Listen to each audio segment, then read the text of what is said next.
Пиша тези редове през 2011 година. Американците са задлъжнели за поколения напред. 2. Спестявания на пари.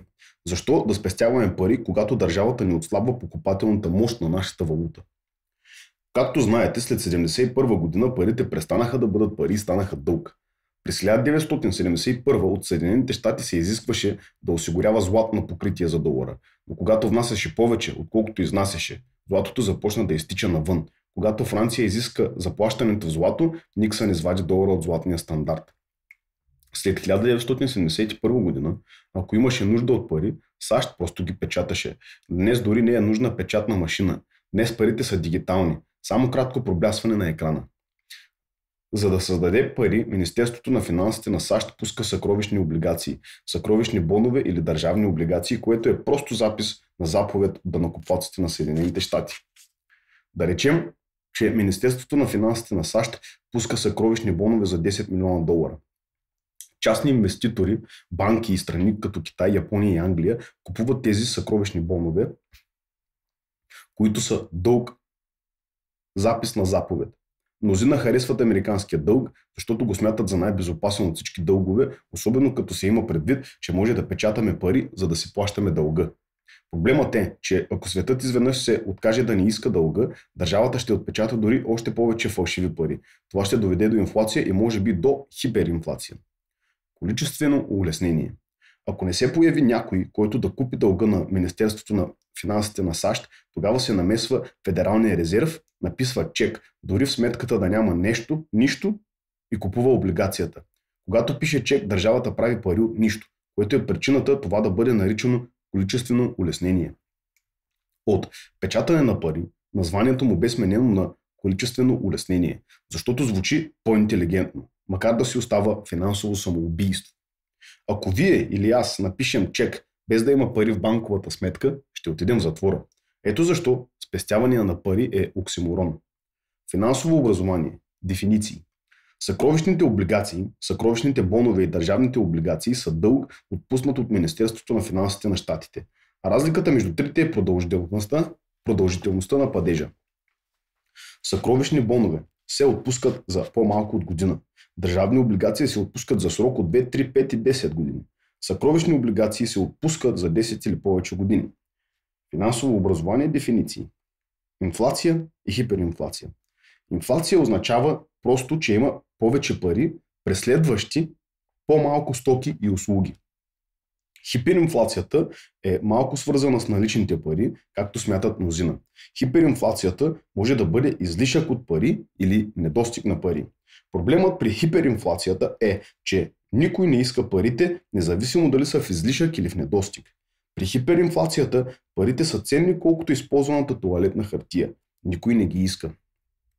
За да плаща за войната за независимост, континенталният конгрес създал континенталния долар. Проблемът е, че войната продължава дълго и това удължава печатането на континентална валута, с която да се плаща на войниците и да си купуват военни продоволствия. Когато стойността на континентала пада до нулата, войниците и доставчиците остават с нищо, откъдето идва и поговорката. Не струва и един континентал. Когато избухва гражданската война, конфедеративните щати печатат конфедеративния си долар със същите резултати. Германия прави същото след Първата световна война и немският народ започва да използва райхсмарката вместо тапети за запалване на огън и вероятно като тоалетна хартия. Когато германската икономика рухва на власт, през 1933 година идва Адолф Хитлер. Същата година, като президент, Франклин Делано Рузвелт изважда долара от златният стандарт. В портфейла си нося нова банкнота от 100 билиона долара от Зимбабве, чието цифров израз изглежда така. 100 с 4 пъти по 3 нули. Днес председателят на Федералният резерв Бен Бернанке печата трилиони долари, а президентът Обама харчи трилиони долари. Фалшивите пари пораждат войни между народите и войни на реални пари. Злато, сребро, храна, нефт, неща с вътрешно присъща ценност. С парчета хартия и знаци от мастило по тях. Безопасни инвестиции, номер 3. Няма такова нещо като безопасна инвестиция. Има само умни инвеститори. Както споделих в началото на тази глава, когато ми задават въпроси като добра инвестиция ли е недвижимото имущество или добра инвестиция ли са акциите, отговарям винаги. Вие добър инвеститор ли сте? Никоя инвестиция не е безопасна. Ако действате глупаво, дори златото. Може да изгубите много пари, инвестирайки в реални пари, злато и сребро. Днес през 2011 година цената на златото достига най-високите си стойности, защото глупаците се втурнаха след него.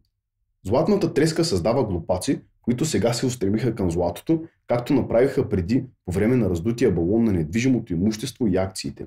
Сега, когато пиша тези редове, една унция злато струва $1300, невиждана до сега цена, но не и ако бъде съизмерена с доларите от 1980 година, когато унцията злато достигна $850, а унция сребро $50. За да може да се говори за реално най-висока цена на златото, унцията трябва да струва $2400 на днешните долари.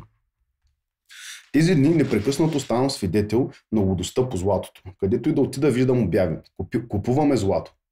Купувачът ще плати $300, а не $1300 за унция на продавача, който има отчаяна нужда от пари в брой и затова продава бижутата на майка си. Колкото до инвестирането в златни монети, много нови инвеститори се полъгват да купуват редки златни монети, в кавички, т.е. имащи нумизматична стойност.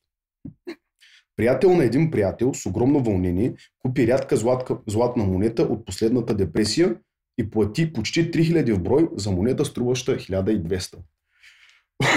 Прощавайте. Смятам, че не е изключено една унция злато да достигне до $3000 след няколко години и не мисля, че цена от $7000 е невъзможна. Това означава ли, че трябва да отидете да си купите злато? Отговорът ми е не. Все така остава необходимостта да се образовате по темата за пазара на златото, особено при тези цени. Казано възможно най-опростено и на теория, цената на златото е равна на наличните пари. Колкото повече държавите печатат пари и увеличават наличните пари, толкова повече расте цената на златото. Златото върви нагоре, докато покупателната сила на долара върви надолу. Затова ми звучат странно думите на председателя на Федералния резерв Бернанке от 9 юни 2010 година. Цитирам: "Не разбирам съвсем движенията в цената на златото." Това е човекът, който печата парите. Той е завършил Масачузетския технологичен институт, преподава в Станфорд и Харвард, експерт е по последната депресия. Сега оглавява най-мощната банка на света и не разбира движенията в цената на златото. Това е смущаващо. Но пък липсата му на разбиране го превръща в най-добрия приятел на инвеститорите в злато. Колкото по-объркан е председателят Бернанке, толкова повече купувам злато, сребро и нефт. Председателят на Федералния резерв Бернанке ми напомня на бедния татко, университетски преподавател с докторска степен, който гледаше към света с менталната настройка на квадрант Н. Ако работеше от квадрант И, Бернанке щеше да разбере защо цената на златото расте с всеки напечатан от него долар. Известно още като количествено улеснение.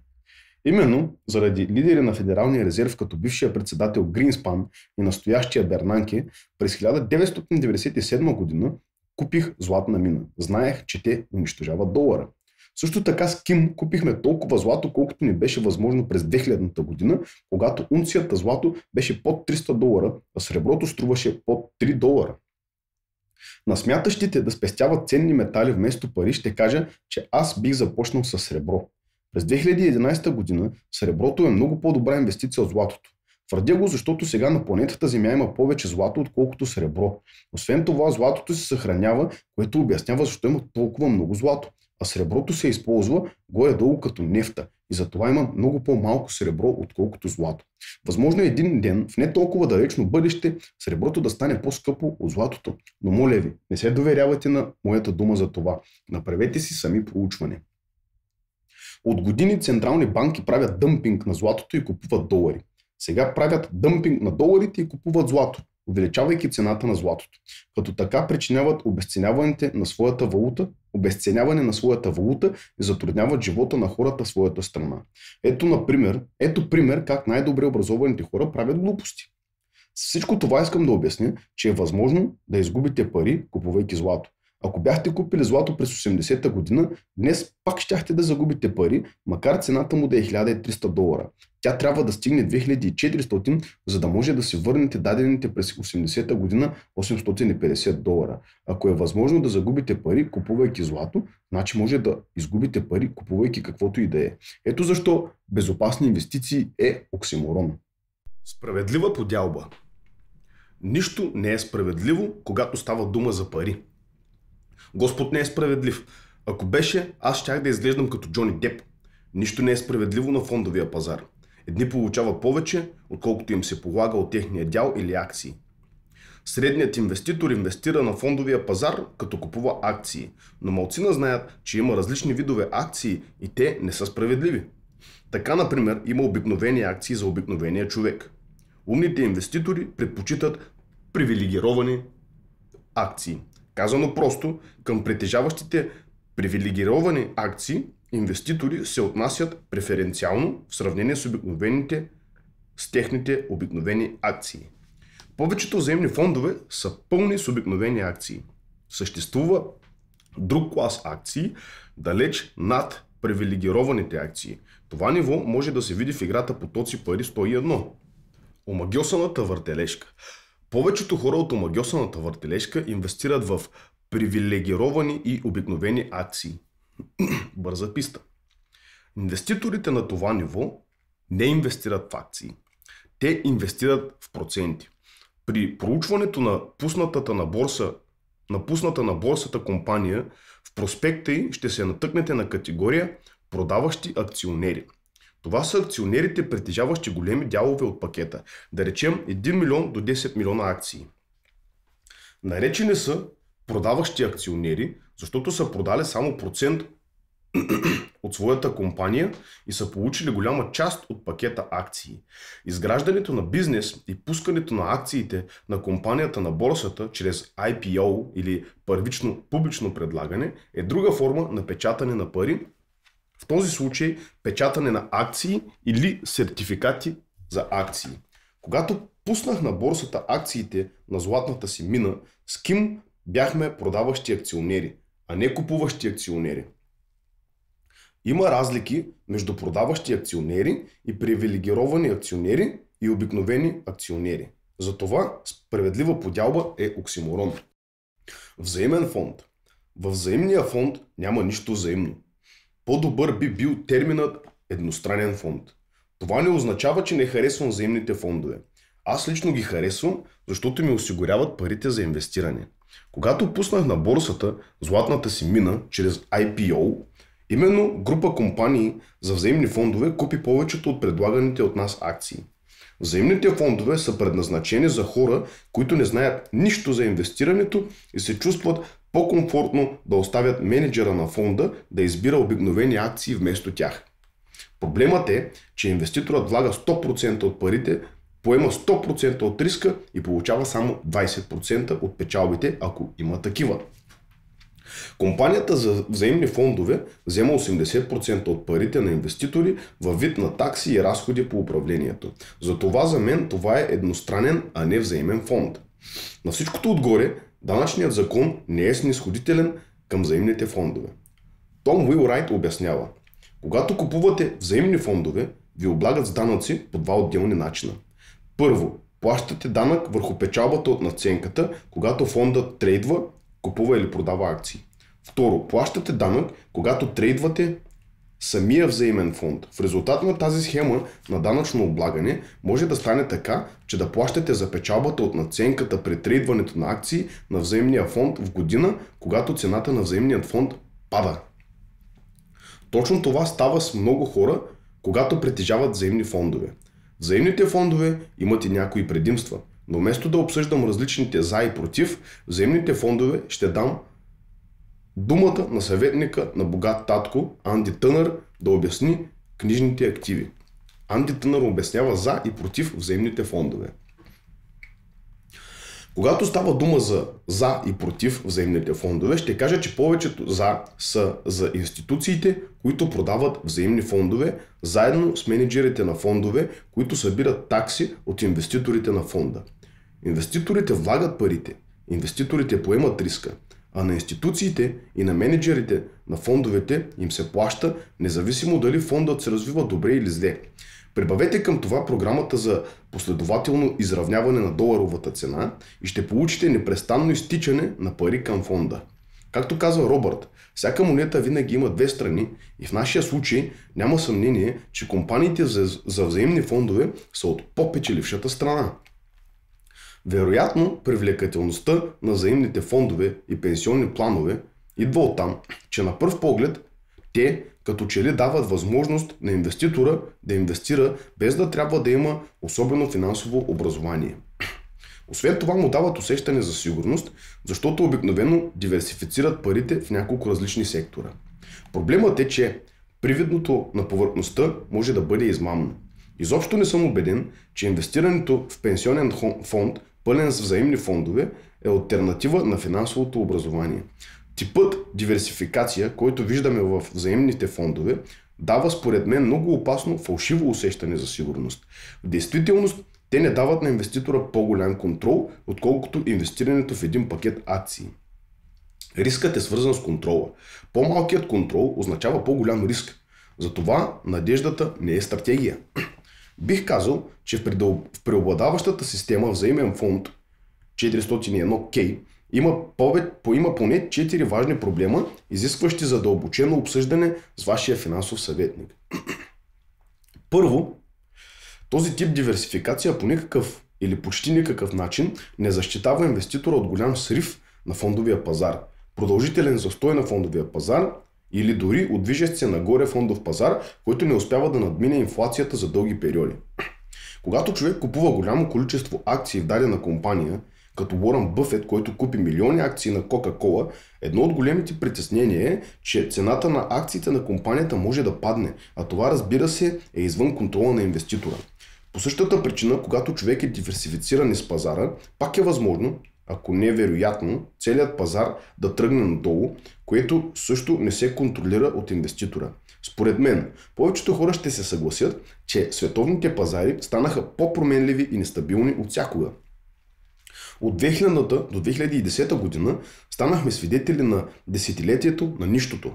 Връщането към нулата предлага слаба консолидация, когато е нужен растеж, експоненциалният растеж, асоцииран с погасяването на дълга, за да проработи планът, а пенсионирането вече гледа инвеститора в лицето. Нещо повече, лесно може да преживеем още едно десетилетие на нищо или дори още по-лошо, бурно спускане на пазара надолу. И има доста факти в подкрепа на второто. Ако искате да обогатите финансовия си речник, през следващата си среща помолете вашия финансов съветник да ви обясни какво значи системен риск. Повечето взаимни фондове и пенсионни планове почиват върху опасното предположение, че пазарът ще върви в дългосрочен план нагоре, но няма гаранция, че ще стане точно така за това поколение инвеститори. На второ място идва въпросът за последователността. Според данни на Standard & Poor's, ако човек избере няколко взаимни фонда, които се проявяват добре през дадена година, през следващите 5-10 години е почти невъзможно това да се повтори. С други думи, миналите постижения не са солиден индикатор за бъдещи резултати. Трети е въпросът за таксите. Макар повечето такси, отиващи за финансовата система, да могат да бъдат открити някъде в написаните с дребни букви текстове, повечето инвеститори, с които съм разговарял, нямат представа какви са тези такси и как ще се отразят върху изхода на инвестициите им. В предстоящата си да излезе скоро книга The ABC of Investing in Stocks от поредицата на съветниците на богатия татко, съм отделил почти цяла глава, за да помогна на инвеститорите да разберат какви са усъкътяващите следствия от тези такси върху плана 401K на човек. Когато някой защитава, особено ясно, статуквото на пълния със взаимни фондове 401K, помислете колко пари печели благодарение на това статукво. Четвъртият въпросът за победата над пазара.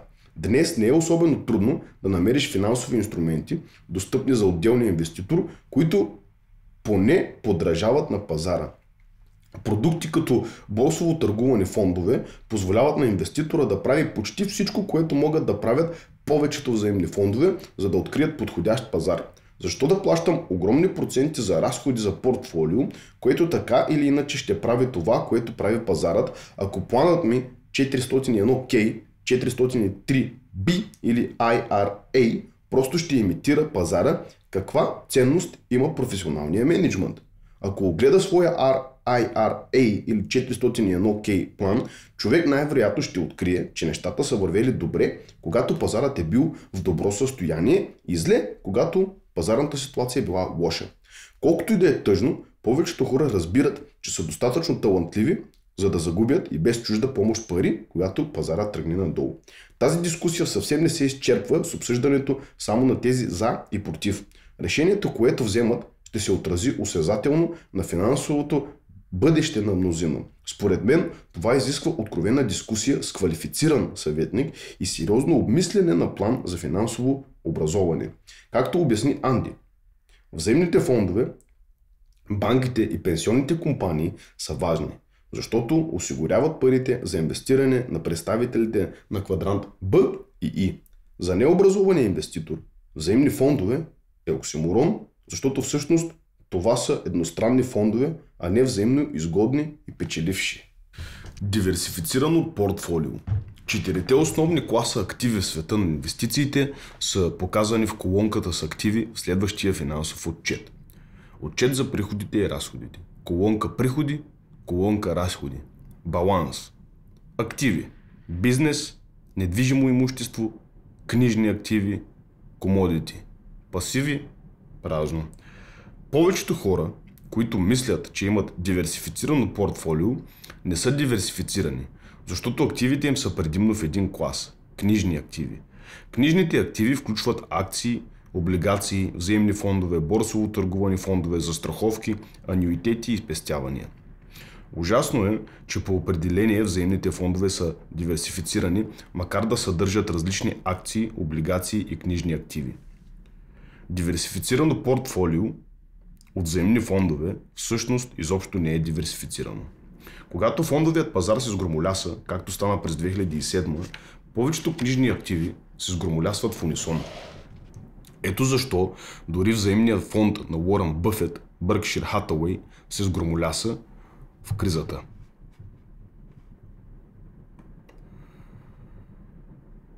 Както казва самият Бъфет, диверсификацията е защита от невежеството. Тя няма почти никакъв смисъл за тези, които знаят какво правят. Джим Крамър, много умен инвеститор и експерт по фондовия пазар, често пуска по телевизионната си програма сегмента "Диверсифициран ли съм?". По време на тази част се обаждат зрители и разказват за акциите в портфолиото си. Така, например, можете да чуете нещо от рода на: "Имам акции от Exxon, General Electric, IBM, Procter & Gamble и Bank of America.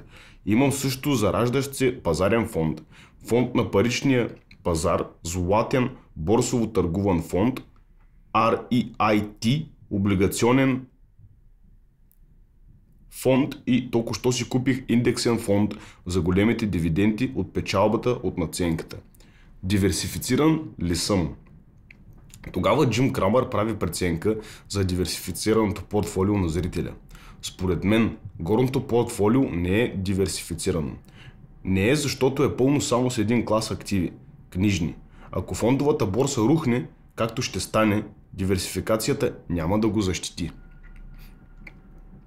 Ако сгромолясването е сериозно, както беше през 1929 година и 2007 година, фондовият пазар може да не се възстанови години наред, унищожавайки портфолията на инвестиращите заради печалбата от надценката.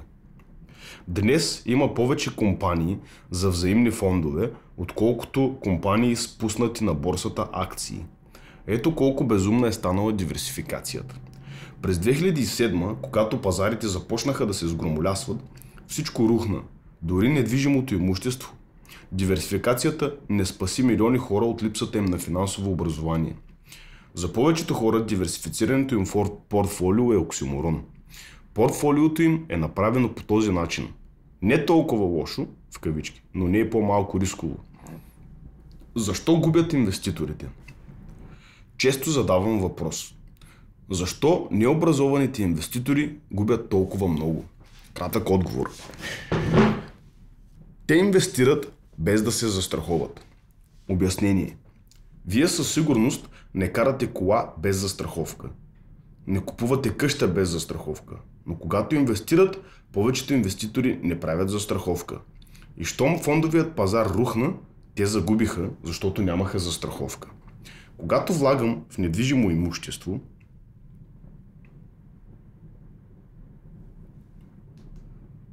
аз имам застраховка. Ако сградата изгори, загубите ми се покриват. Дори загубата ми на доходи е застрахована. При последният срив загубиха най-много инвеститорите, които държаха парите си незастраховани в пенсионни планове в Съединените щати. Това е повече от рисковано. Това е глупаво. Всички знаем, че пазарите ще се сринат отново. Но повечето инвеститори продължават да инвестират без застраховка. Често задавам въпрос. Колко продължи голямата депресия? Кратък отговор. 25 години. Обяснение. През 1929 година Дао достигна нечувана до тогава стойност от 381 пункта. Едва 25 години по-късно, през 1954 този индекс стигна отново 381. Това е проблемът за хората, инвестиращи заради печалбата от надценката. Затова инвеститорите в злато, които в края на 80-та година се втурнаха да купуват злато по $850, все още не са възстановили вложените суми, поради същата причина бейби бумерите, които разчитаха на пенсионните си планове пълни с диверсифицирано портфолио от книжни активи и на поскупването на дома си, печалбата от надценка, за да се пенсионират, днес отново имат проблеми. На 9 октомври 2007 година Dow Jones достигна най-високата си стойност до сега – 14 164. На 9 март 2009 година падна на 6547. Милиони инвеститори загубиха милиони долари. Колко време ще мине преди разчитащите на печалбата от надценката инвеститори да си върнат парите? Днес милиони хора стискат палци Dow да продължи да се качва. Това не е инвестиране, това е хазарт. Рисковано е. Много е рисковано да залагате бъдещето си на движението нагоре-надолу на пазара. Аз съм учен да диверсифицирам по друг начин. Притежавам активи в различни класове активи, а не само книжни активи. Инвестирам, например, в петрол, но не инвестирам в акции на нефтопреработвателни компании. Инвестирам в недвижимо имущество. Не инвестирам в тръстове за инвестиране на недвижимо имущество. Вземем фонд за недвижимо имущество. Обичам паричните потоци, безкрайната възвръщаемост и данъчните предимства. И затова обикновено стоя далеч от книжните активи. Облигациите са книжни активи. Аз не инвестирам в облигации.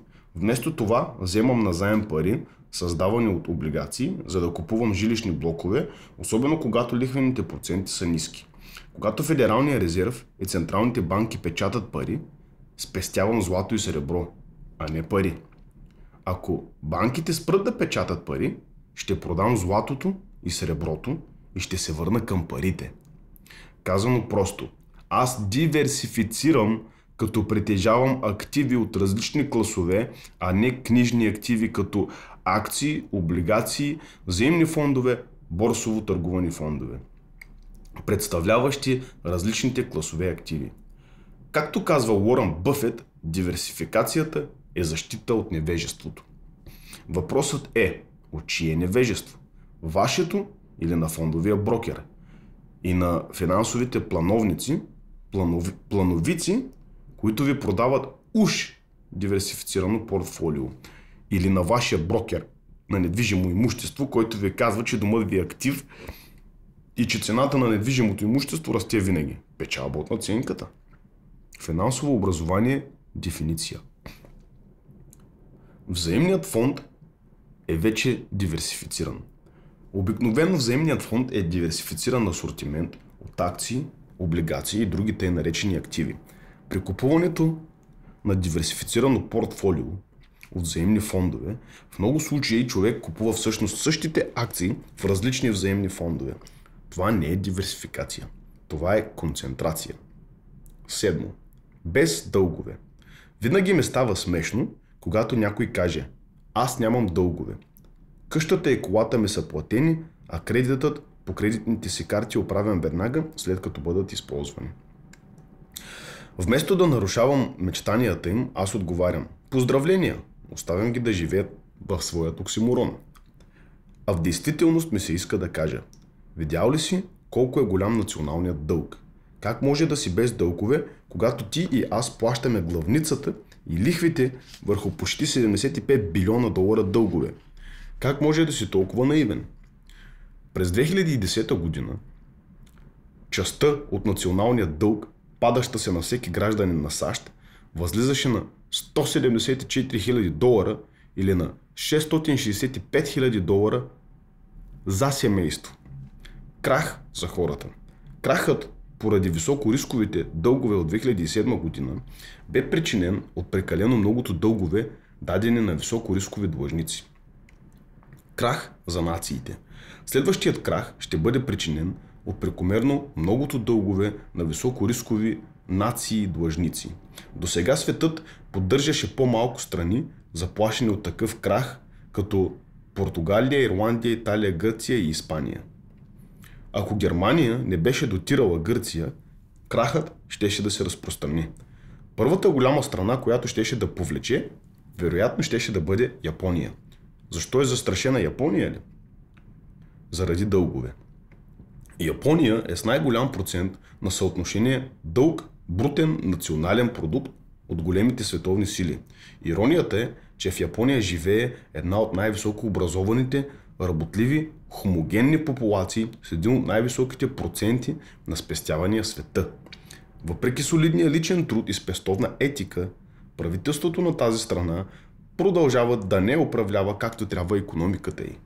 Илюзията, създавана от американските лидери, е, че американците могат да работят здраво и да си проправят път сред тези растящи планини от дългове, че е нужно да работят по-усилено и да спестяват пари. Ето защо президентът Обама казва: американските работници са най-продуктивните работници на света. Той изглежда иска американските работници да спасят икономиката на САЩ. Но истинската причина за проблема е некомпетентността на политическите и финансовите ни ръководители. Онези, които имат най-голяма нужда от финансово образование, са нашите лидери. Да мислиш, че усилената работа и спестовността ще спасят икономиката на САЩ, е също като да смяташ, че ако работи здраво, печелещият по 10 долара на час работник ще успее да изплати ипотечния кредит за 2 милиона за дома си, да купи Мерцедес или Порше, да плаща частно училище за децата си и да спести достатъчно за ранно осигурено пенсиониране. Това е същата фантазия, в която живеят милиони американци, японци, англичани и европейци и лидерите на техните правителства. Ако Япония падне, смазана под планините от дългове, светът ще я последва. Финансово безумие. Япония прави същото като щатите, използвайки дълга в опитите си да стимулира своята икономика. Все едно някой работник да използва кредитни карти, за да плаща лихвите по кредитните си карти. По време на бума на недвижимо имущество, милиони хора рефинансираха къщата си, за да си платят кредитните карти и в резултат да могат да продължат да ги използват. Когато цялата система се срина, хората започнаха да губят домовете си. Безумието е, че лидерите на западния свят правят същото днес, използвайки дълга за решаването на криза, предизвикана от дълга. Ако Япония рухне, това може би ще стане през 2015 година, може би по-рано, може би по-късно. Тя ще бъде последвана от Англия, Европа, Съединените щати и Китай. Да се надяваме, че това все пак няма да се случи. Разоряването на бейби-бумарите. В Съединените щати има около 75 милиона бейби-бумари, разчитащи на пенсионното и здравното си осигуряване. Япония, Англия, Франция и Германия имат същият проблем. Бейби-бумарите разчитат на обещания, които страните им не са в състояние да изпълнят. Ако 75 милиона американски бейби-бумари получават само $1000 месечни бенефити от пенсионното и здравното си осигуряване, това означава държавата да плаща всеки месец допълнително 7 милиарда и 500 милиона долара. Очевидно, печатните преси ще работят на пълна пара, раздавайки щедро чекове без парично покритие в банката. Ето защо без дългове, в кавички, е оксиморон. Дори вие лично да нямате дългове. Често задавам въпрос. Колко време ни остава? Кратък отговор. Надявам се това никога да не се случи. Но ако най-големите страни се сгромолясат под планините от дългове, кой ще остане, за да спаси света? Ако Япония падне, кризата ще се разпространи из останалата част на света. Обяснение. През 2010 година дългът на Япония представляваше 200% от брутния национален продукт. Дългът на щатите е приблизително 58,9% от брутния национален продукт и расте. Процентът за Англия е 71% и също расте. Финансово образование – дефиниция. Съотношението дълг БНП или брутен национален продукт сравнява това, което дадена страна дължи с онова, което произвежда и дава представа доколко е в състояние да си плати дълга. В случая с Япония, например, БНП или брутен национален продукт е приблизително 5 билиона долара. Четвъртата най-голяма икономика на света, а съобщеният и дълг е около 10 билиона долара. Това се равнява на около 75 000 долара на човек. За да добием по-добра представа какво означава това съотношение дълг БНП за Япония, може да го сравним с работник, който печели 50 000 долара годишно и има дългове от кредитните си карти 100 000 долара.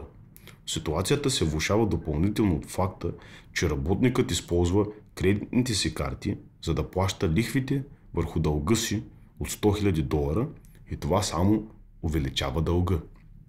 Казано просто, съотношението дълг БНП дава представа за кредитната ситуация на дадена страна.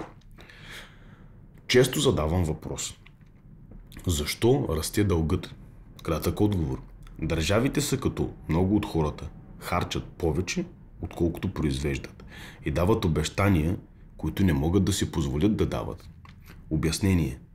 Най-бързо растящият дълг на Съединените щати идва от общественото и медицинското осигуряване, с други думи, от обещанията, които не можем да си позволим. Често задавам въпрос. Социалните обещания от демократи или от републиканци ли са направени? От начало. Често задавам въпрос. Социалните обещания от демократи или от републиканци са направени? Кратък отговор. И от двете партии. Обяснение. Общественото осигуряване е създадено при управлението на президента Франклин Рузвелт, демократ, по време на последната депресия. Медицинското осигуряване е създадено по време на президента Линдън Джонсън, демократ. Медицинското осигуряване е в 3 части – А, Б и С. Медицинското осигуряване, част Б, е за най-бързо растящите ни пасиви и е създадено по времето на президента Джордж Уокър Буш, републиканец. Това е подарък за милиони долари на фармацевтичната индустрия. Често задавам въпрос. Политиците ли са виновни? Кратък отговор. Не, виновни са хората. Обяснение. Политиците са готови да кажат и обещаят всичко, за да бъдат избрани. След като приключи мандатът му, политикът си тръгва с заплатата и медицинските осигуровки до живота. А гласоподавателите остават да плащат за обещания, които те не могат да си позволят. Често задавам въпрос. Колко може да продължи това? Кратък отговор. Не много дълго още. Обяснение. Никоя фиатна валута не е оцелявала. Американският долар загуби 90% от покупателната си стойност за 40 години. Няма да трябва много време, за да загуби останалите 10%. Това е максималният дълг, който е способна да понесе системата. Време е за предприемане на действия. Често задавам въпрос. Какво мога да направя аз? Кратък отговор. Да редуцирате риска. Как да редуцирам риска? Кратък отговор. Поемете контрола. Обяснение. Противоположното на риск е контрол. Например, ако спирачките на колата ви излязат от строя, контролът ви намалява, а рискът нараства. Често задавам въпрос. Контрола на какво да поема? Кратък отговор. На образованието си. Обяснение.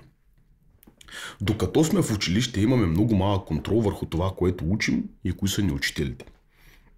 Във военната академия в Ню Йорк се изискваше да учим 3 години висша математика. Всеки път, когато питах преподавателя защо уча висша математика, чувах се същия отговор. Защото това е едно от изискванията, за да се дипломираш. А на следващия ми въпрос, за какво може да ми послужи в реалния свят, това 3-годишно изучаване на висша математика, той отговаряше: не знам. През 40-те години след дипломирането ми, все още не ми се е налагало да прибягвам до познанията си по висша математика. Простата аритметика, събиране и изваждане, умножение и деление ми е напълно достатъчна, за да изграждам и контролирам богатството си. Ако ще ставате атомен физик, ще имате нужда от висша математика. Ако искате просто да бъдете богати, математиката от началното училище е всичко, от което се нуждаете. Както стана дума, богатият татко ме посъветва да науча 3 неща, ако искам да вървя по неговите стъпки. Тези 3 неща са: първо, да се науча да продавам. Това е контрол над дохода. Второ, да се науча да инвестирам в недвижимо имущество. Това е контрол над дълговете. И трето, да изуча техническо инвестиране. Това е контрол над пазарите. Тези 3 курса са важни за хората, които искат да бъдат в квадрант Б и И. Тези 3 курса редуцираха риска и увеличиха контрола ми в квадрант Б и И.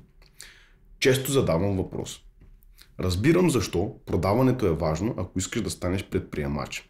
Знам защо използването на дълга за постигането на дългосрочен паричен поток е важно, ако искаш да инвестираш в недвижимо имущество.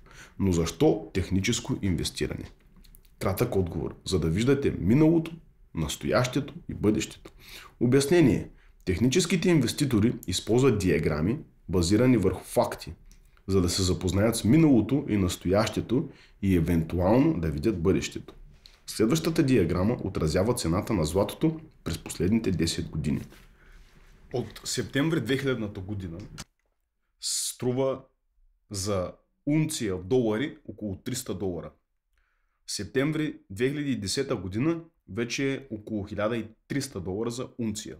Както виждате, цената на златото расте в продължение на 10 години. По-долу е показана цената на златото от април 2010 година. Отново имаме покачване. Според мен това показва, че цената на златото ще продължава да расте още известно време. Ситуацията напомня катерещия се човек току преди да достигне върха. Най-стръмната част тепърва предстои. Това е историята, която ми разказва диаграмата. Хората, които не си падат по злато и погледнат същата диаграма, ще кажат, че балонът се е пукнал и цената ще падне рязко. Затова предпочитам среброто. Среброто все още спи и всеки може да си позволи да го купува, дори бедните хора. Сега, докато пиша тези редове, цената на златото наближава $1400, а на среброто е над 30. Бележка на автора: към днешна дата цената за унция е над $3000. Така, златото се съхранява, а среброто се консумира. Задължително е обаче вие самите да направите проучване и да стигнете до собствени заключения. Какво ще донесе бъдещето? Аз само продължавам да гледам последните тенденции на американския долар, изобразени по-долу, и за да задържим златото и да задържам златото и среброто.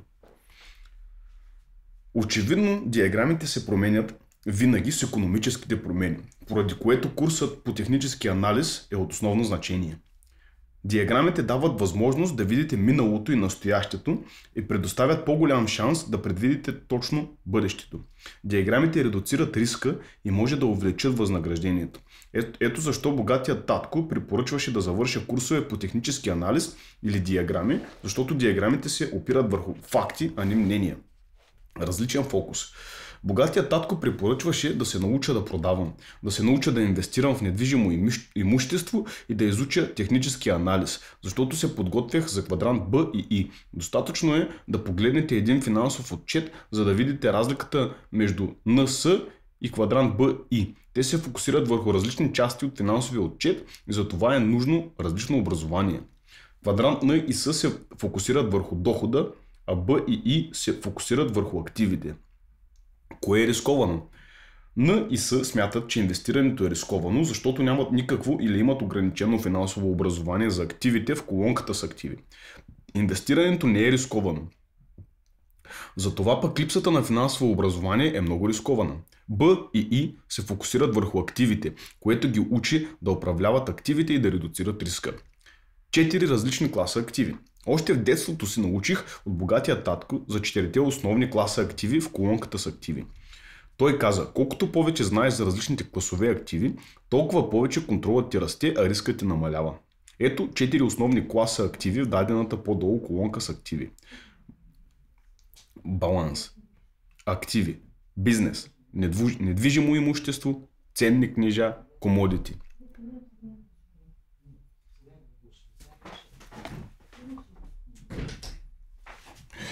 Умението да продаваш, да управляваш дълга и да анализираш пазарните тенденции е от основно значение и за 4 класа активи. Клас активи – бизнес.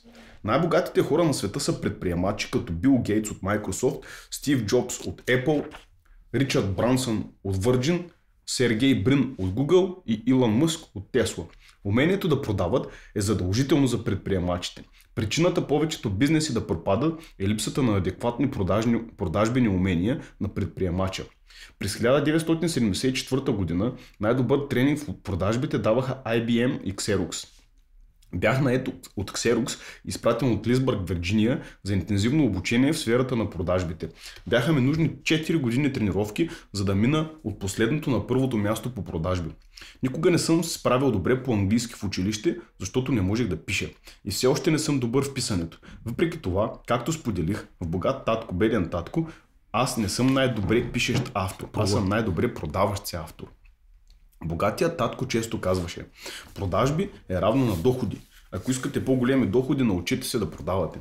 Клас активи – недвижимо имущество. Недвижимото имущество е активът, който изисква да имате умението да контролирате дълга и да управлявате имота и наемателите.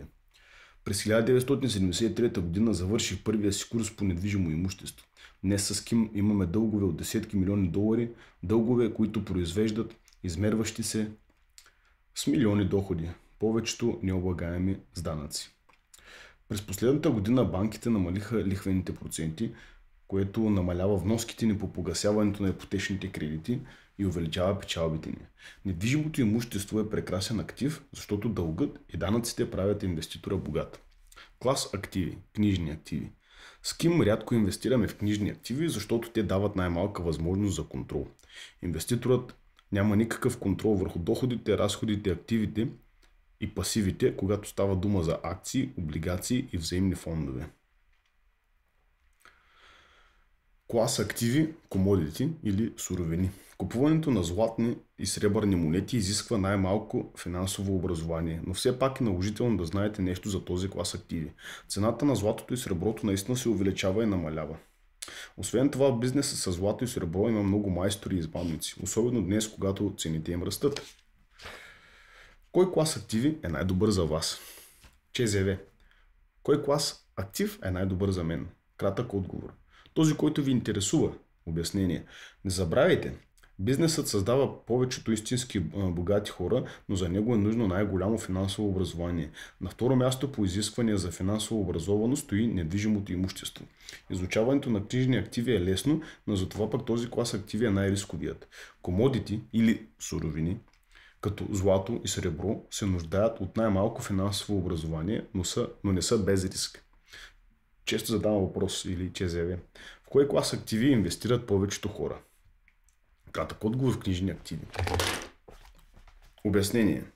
Книжните активи са най-ликвидни, което означава, че е лесно както да се здобием с тях, така и да се освободим от тях. Придобиването на книжни активи изисква най-малко финансово образование, нулеви умения за продаване и нулеви менеджерски умения. От вас се иска само да влезете в интернет или да се обадите на някой брокер и да кажете: искам да купя 100 акции от това и да продам 100 акции от това. И една маймуна може да бъде тренирана да купува и продава книжни активи. ЧЗВ. Защо вие не инвестирате повече в книжни активи? Кратък отговор: нямам достатъчно контрол. Обяснение. Като предприемач искам да имам контрол над колонките с приходите, разходите, активите и пасивите на финансовият си отчет. Ако инвестирам, да речем в Microsoft, на обаждането ми няма да отговори Бил Гейтс. На него не му пука дали мисля, че разходите му са прекалено високи или прекалено ниски. Мен това обаче ме интересува. Когато инвестирам в петрол, мога да се обадя на президента и той ще отговори на обаждането ми. Когато инвестирам в недвижимо имущество, мога да се обадя на Кен Макелрой или на моя менеджер. Когато управлявам свой бизнес, мога да се обадя на всеки в офисите по света и да обсъдим нещо свързано с бизнеса. Ето това имам предвид, като казвам контрол. Това не означава, че книжните активи са лоша инвестиция. Те са направили някои хора много богати. Книжните активи са загубили също така билиони долари на нищо не знаещи по въпроса инвеститори, принудени да отидат на фондовата борса от законите на своята държава. Закони създали пенсионни планове като 401K в Америка. Финансово образование – история. През 1974 година правителството на САЩ прие ERISA или Закон за защита пенсиите на работниците. Впоследствие той става известен като Закон 401K. Казано просто, корпорациите вече не желаяха да плащат на служителя заплата до края на живота му. Наемните работници бяха прекалено скъпи и Съединените щати не можеха да се конкурират с страни с ниски надници. Без да имат каквото и да е финансово образование, работниците по целия свят бяха принудени да станат инвеститори. Това доведе до бум на броя на финансовите плановници и подейства като хвърляне на агнета на група лъвове. Много учители, медицински сестри, чиновници и застрахователи си промениха професията и станаха финансови плановници. Проблемът отново беше, че повечето финансови плановници са обучавани да продават квадрант С вместо в квадрант И. За да бъда справедлив, ще кажа, че познавам неколцина много умни и отдадени на работата си финансови плановници. Проблемът е, че съм срещал само неколцина такива. Повечето финансови плановници или плановици са в бизнеса за печелене на пари. Или пък плановици. Окей, зависи. Така, те знаят как да продават продуктите си предимно книжни активи. Всъщност повечето финансови плановници могат да продават само продуктите на компанията, за която работят. Тъй като не печелят, продавайки други активи, повечето знаят малко за недвижимото имущество, петрола, данъците, дълговете, технически анализ и историческите причини, поради които цената на златото расте. Доброто финансово образование е задължително, за да можете да отличавате добрия от лошия финансов съвет. Ако вашият финансов съветник е загубил парите ви, аз не бих обвинил него. Бих се вгледал в себе си и бих се запитал дали съм готов да редуцирам риска, увеличавайки финансовата си образованост, както правите в момента вие. В реалния свят не липсват ужасни и глупави финансови съветници. Но ако не отличавате добрия от лошия съвет, ще приемете всеки съвет. Често задавам въпрос. Как човек да печели с книжни активи и да намали риска? Кратък отговор. Започнете да се учите да плувате в кавички от плиткия край на басейна. Посещавайте курсове и предлагайте наученото, т.е. занимавайте се с трейдинг на книжни активи. Обяснение. В света на инвестирането винаги има и аматьори и професионалисти. Фондовият пазар е чудесно място за професионалисти, защото там има милиони аматьори, принудени да навлязат в дълбокия край на басейна, където чакат акулите. Аз не съм добър в книжните активи, затова е по-добре да дам отново думата на Анди, за да обясни този свят от своята гледна точка. Той е превъзходен инвеститор в книжни активи и чудесен учител. Ето какво казва Анди. Анди Танър обяснява. Когато става дума за книжни активи, според мен, най-големите разлики между аматьори и професионални инвеститори са А. Как се стремят да генерират доходи и Б. Как управляват риска. По-лесен за обсъждане е подходът им за управляването на риска. В недвижимото имущество бойният вик обикновено е местоположение, местоположение, местоположение. Както изглежда, при книжните активи бойният вик е диверсификация, диверсификация, диверсификация. Но според мен, независимо дали става дума за недвижимо имущество или за книжни активи, бойният вик би трябвало да бъде парични потоци, парични потоци, парични потоци. Неумелите инвеститори е по-вероятно да изберат да управляват риска с онова, което им е било представено като диверсификация. Този тип диверсификация е равносилен на надеждата, че победителите ще бъдат повече от изгубилите, като постигат финансовите си цели. Изпреварват инфлацията, а промените в данъчните закони не им влияят отрицателно. Но професионалистите често се стремят да управляват риска, като купуват контракти, макар да струват пари. Тези контракти дават на инвеститора шанс да се здобие с известен контрол. Макар аз да не мога да предотвратя или да контролирам урагана Катрина, договорът за застраховане от наводнения контролира риска, свързан с евентуалното му връхлитане. Един инвеститор, например, просто разпределя парите си между много различни акции с надеждата в дългосрочен план победителите да бъдат повече от губещите. Друг инвеститор купува контракт, който му дава правото да продаде акциите си за определена цена, независимо колко ниско може да падне цената им.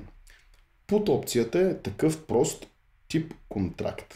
Дискусията за генерирането на доходи от книжни активи е малко по-сложна. Когато инвеститорът играе потоци пари 202, едно от важните неща, които научава, е разликата между инвестицията, предназначена да генерира паричен поток, и инвестицията, имаща за цел да осигури печалба от надценката.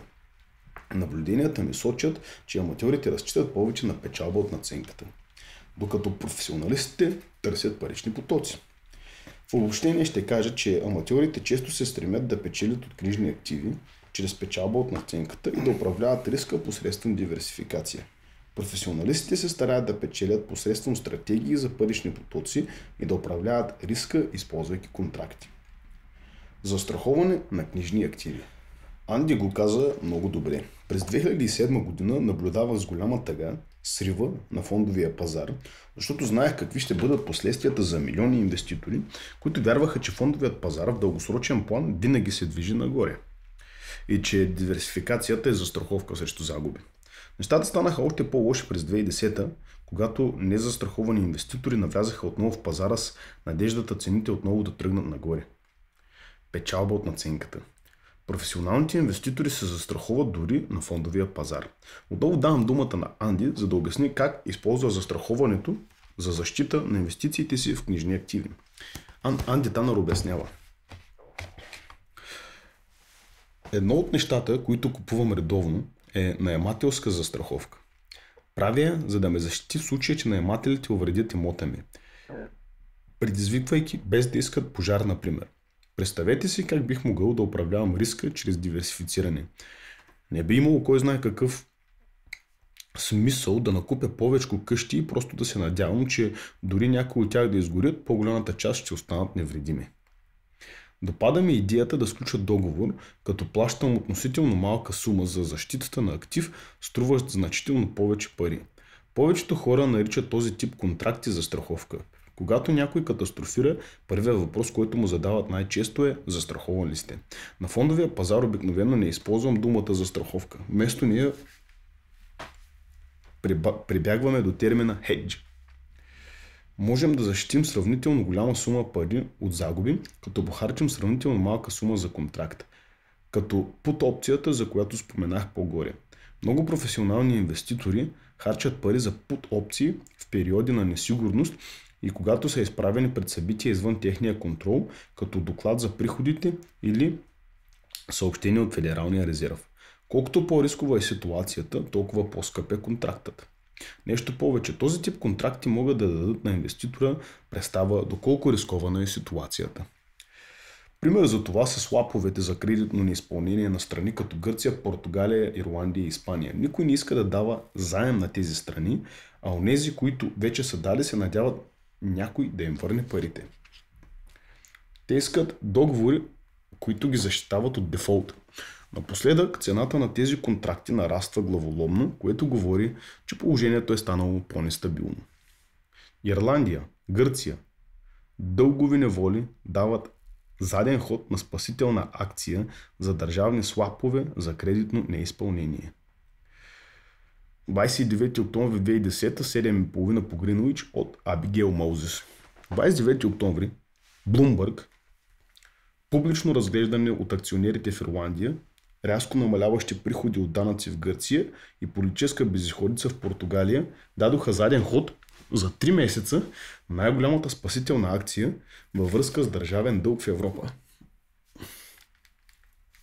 Средната цена на слаповете за кредитно неизпълнение за Португалия, Италия, Ирландия, Гърция и Испания нарасна до 406,5 базисни пункта от 363,5 миналата седмица според CMA. Това е най-голямото седмично нарастване от 13 август.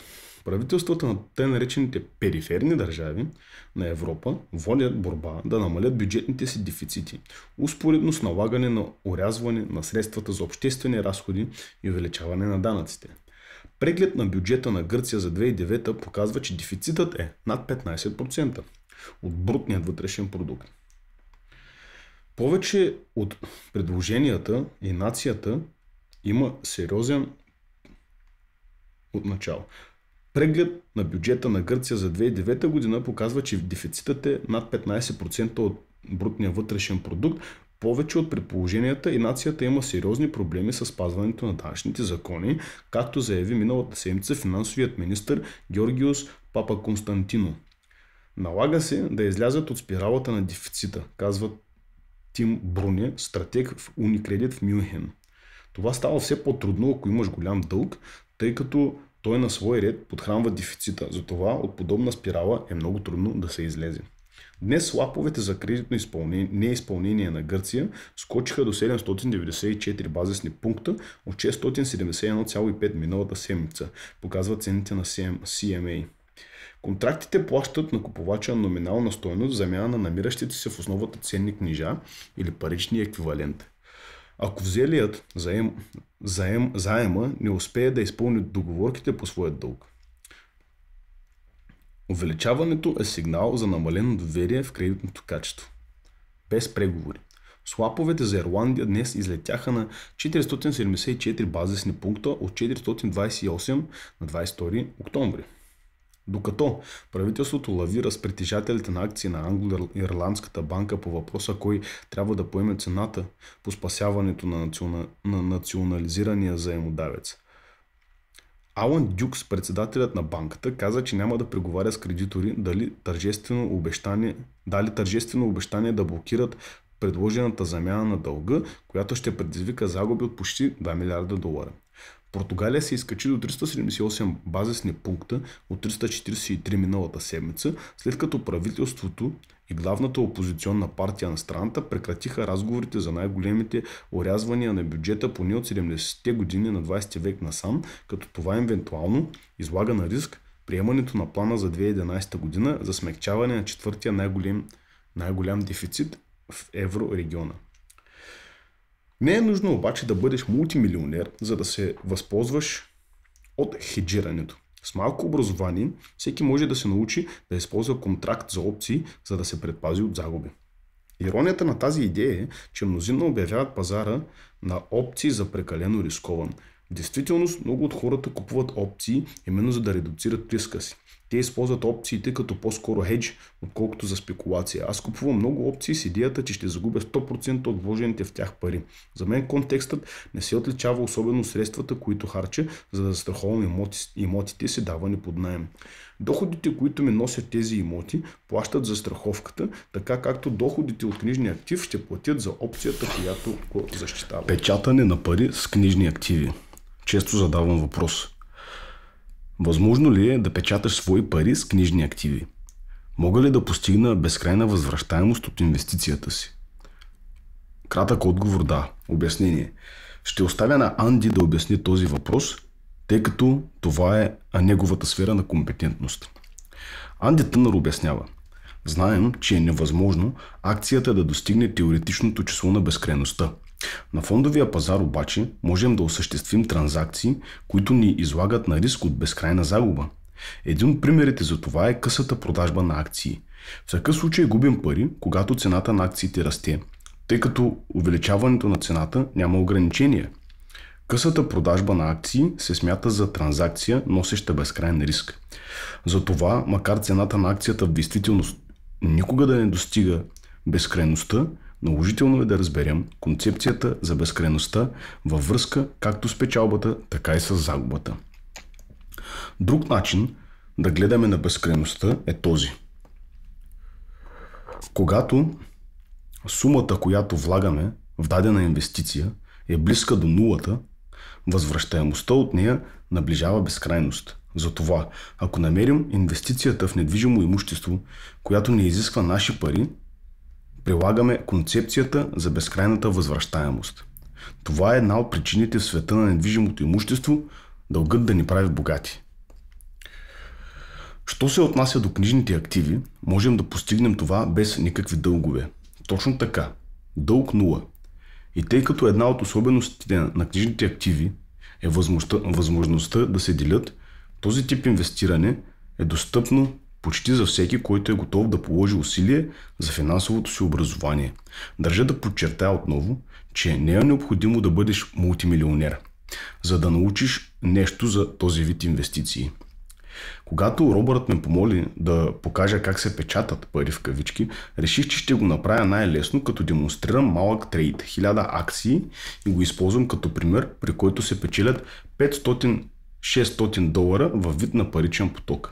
Тъй като става въпрос за същия процес, който предлагат за милиони и приятелите ми от хедж фонда, можем да го приложим за човек, който иска да генерира първите си няколко стотин долара от друг източник, освен работното място. За тази цел ще дам няколко илюстрации и ще използвам също простата концепция за хеджирането, за която стана дума вече в настоящата глава. В света на книжните активи инвеститорът има възможност да избере да бъде купувач на контракт и да похарчи пари или да бъде продавач на контракт и да получи пари. Концепцията всъщност е съвсем разбираема. Купувачите харчат пари, продавачите получават пари. Робърт споменава често колко е важно да завършиш курс, преподаващ основите на техническия анализ. С негова помощ започваме да виждаме по съвсем друг начин движението на пазара нагоре-надолу. Това е едно от нещата, за които може да добием представа, играйки потоци пари 202. Ето една илюстрация за движението на S&P 500. Поддържащо ниво. Тъй като тук има силно поддържащо ниво, непосредствено над ниво 1000, инвеститорът може да си постави за цел да напечата малко пари в кавички, като продаде контракт за put опция на ниво 945, да речем. Но ние наричаме това не печатане на пари, а написване на опция. Това означава просто, че купилият контракта сега ще има застраховка за S&P 500, ако нивото й падне под 945 преди изтичането на контракта. На финансовия отчет може да изобразим продажбата, от която в кавички в джобът не влизат пари. Тя ще изглежда долу-горе така. Отчет за приходите и разходите. Приходи 13 292 долара и 50 цента. Баланс. Активи 945, пут опция носи доходи. Тук е интересно да се отбележи колко много хора критикуват Робърт за изказването в кавички вашата къща не е актив, в което аз го цитирам сега. Защото не носи пари в джоба ви. Нищо чудно и аз да получа подобни критики, задето поставям късите продажби на акции или опции в колонката с активи. Така да бъде. Фактът е, че те носят доходи. Възможно е вашия отчет на комисионна да се получи нещо като дадената по-долу. Обърнете внимание, че коригираната цена е 0. Следователно, коригираната възвръщаемост е безкрайна или неопределена, когато срокът на действие на опцията изтече. Трудно може да се предвиди в коя посока ще тръгне пазарът. Но намирането на диапазона, в който е вероятно да остане за кратко, било то нагоре-надолу или в страни, според мен е много по-лесно. Тук виждаме реалното движение на пазара до изтичането на срока на опцията. Поддържащо ниво от около 1025. Разбира се, за купувача на застраховка това е разход, който му носи пари само ако къщата изгори. Същото важи и за този пример с put опцията. Затова един от разпространените начини, по които изкарват пари умелите инвеститори, е като продават опции. Доста подобен е начинът, по който Уорън Бъфет печели на пазара дълго време. Както писа Wall Street Journal, Бъфет печели точки с деривативи. От Карън Ричардсън. Милиардерът продавач на застраховки Уорън Бъфет напоследък продава още деривативи. Тази година Berkshire Hathaway, холдинговата компания в Омаха, Небраска, ръководена от господин Бъфет, събра застрахователни вноски на стойност около 2 милиарда и 500 милиона долара. От продажбата на застраховки на борсови индекси и облигации във формата на контракти за деривативи, които гарантират изплащане на купувача в случай на конкретна загуба в основната същност на договорите. Някои хора погрешно мислят, че Уорън Бъфет е против използването на тези договори, защото е нарекал някои от тях финансови оръжия за масово унищожение. И за него, и за необразованите представите, вероятно са точно това. Но Бъфет печели милиарди и отново милиарди, като ги продава.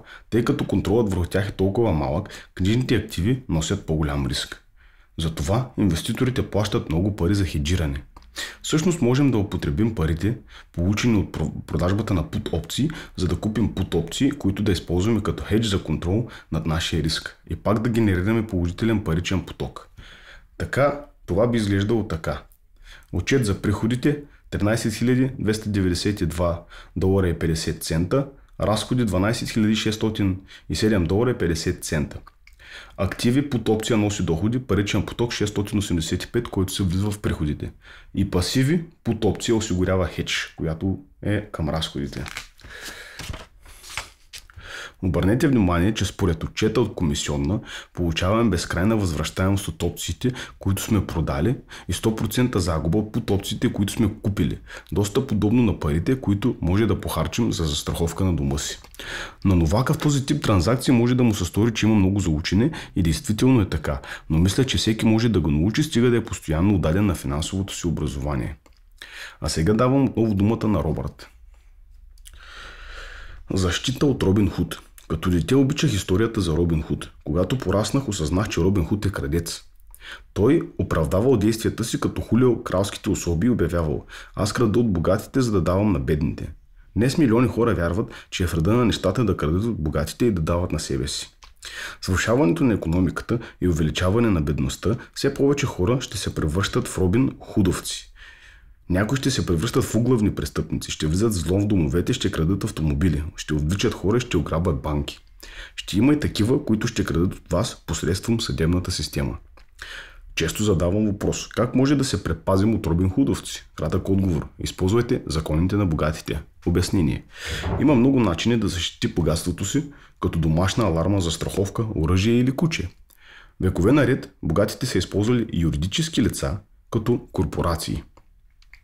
За по-добро обяснение как юридическите лица се използват за защита на богатството на богатите, ще дам думата на правния си съветник Гарет Сътън. Той обяснява: не е нужно да задълбаем в правото, за да знаем, че инвестирането е свързано с риск. Когато рискът е неограничен, т.е. има вероятност така от нищото да загубите всичко, което притежавате, по-малко хора ще инвестират. Но когато могат да използват хедж за това, което залагат, и да защитят някои от своите активи, повечето хора ще впрегнат в работа парите си. Началото е поставено с корпоративните чартери, гарантирани от английската корона през 16 век. Богатите и разполагащи с солидни връзки имали възможност да поемат рискове, немислими за останалите. И английската икономика процъфтява. С времето правителствата осъзнават, че юридическите лица с ограничена отговорност би трябвало да предлагат равна възможност за защита.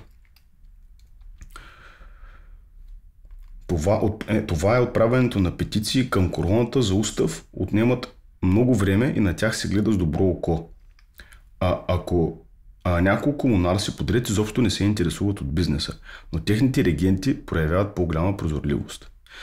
Разбира се, значителното нарастване на приходите от данъци, вървящо успоредно с това увеличаване на правата, със сигурност е помогнало на правителствата да вземат правилното решение. Днес щати като Невада, Уайоминг и Делауер осигуряват благоприятни закони, защитаващи от риск и поносими такси и генерират огромни суми за своите трезори. И при една от най-печелившите и за двете страни схеми, те дават възможност на инвеститорите да осигуряват законно хедж на своите залози посредством щатски юридически единици с ограничена отговорност. И така създават условия за растеж на икономиката и събирането на повече данъци. Много може да бъде обяснено при изследване на собствения интерес. Ироничното е, че държавата предлага не само добри, но и неблагоприятни юридически единици и не обяснява кои да ползваме. Покровителствената ситуация, от която се оплакват мнозина, със сигурност не помага на избора на юридическо лице. Държавата не ни учи на това, нито ни предупреждава.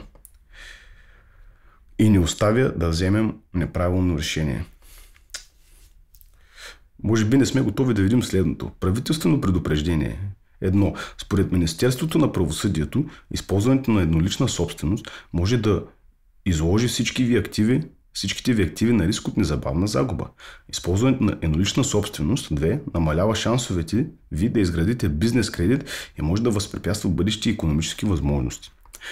Лошият избор на юридическо лице не защитава от претенции и така не свежда риска до минимум. Такива са едноличният търговец и събирателните дружества.